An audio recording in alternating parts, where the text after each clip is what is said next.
course, there still is the question of the basis for those decisions. The next speaker will be Mr. De Masi.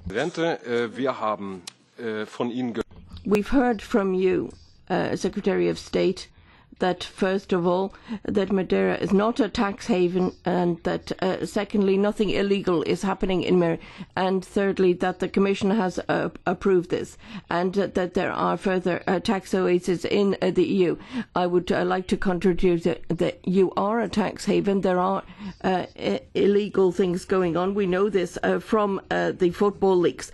The fact that the Commission has approved this and that there are further tax oases, that is true.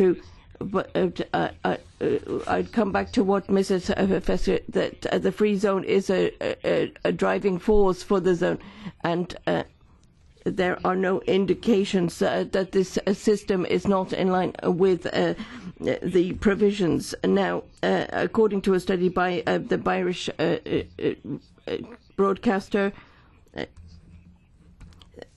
there were 700 jobs, and then the publication wrote that there are people who are registered with dozens of companies, and if a person is working for a number of, then they are entered several times in the job statistics. You told us that these cases no longer exist, and I would like to know whether or not that is the case, because I think it is important that we find out the facts. And then I also want to find out what you plan to do after 2020 when the whole thing expires. I mean, that's 10 years from now, but what is your strategy following 2027? And have you ever thought that given the burden of the size of the zone, that this would have an impact on qualification for a structural aid? So could you tell us a little bit about that? The Chair. Thank you very much. 2-minute question. Minister, you have the floor for a response. Mr. President. Chairman, Honourable Member. Well, with regard to Madeira, I can say we're a haven, but not a tax haven. As for the job issue, the issue that you described is what I mentioned earlier on. These figures apply to the time when we still had 6,000 companies in Madeira.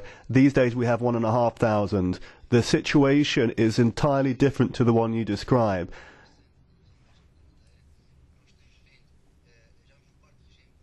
For the Madeira Autonomous Region, we're in the 4th regime. We're currently in negotiations with DG Com.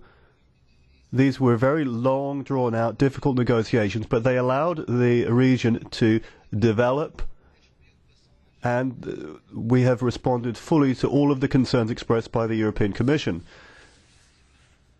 We are very sensitive to these issues. They are important questions, such as money laundering and terrorist financing. We don't think Madeira is associated with any of this. We are only to benefit if we ensure that all of the Commission's anti-money laundering and terrorist financing legislation is properly implemented. It's only in our interests, and we respond to all of the Commission's concerns to ensure that all the measures are in place to eliminate any situations where Madeira could be used in an illicit manner by economic agents. As for GDP, the region of Madeira has a lower per capita GDP than the country, and we're below the European average. That's why the International Business Centre of Madeira is very important to us.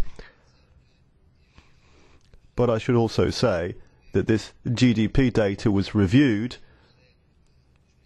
in 2010, and that led to an effect by which our GDP was assessed at a lower level.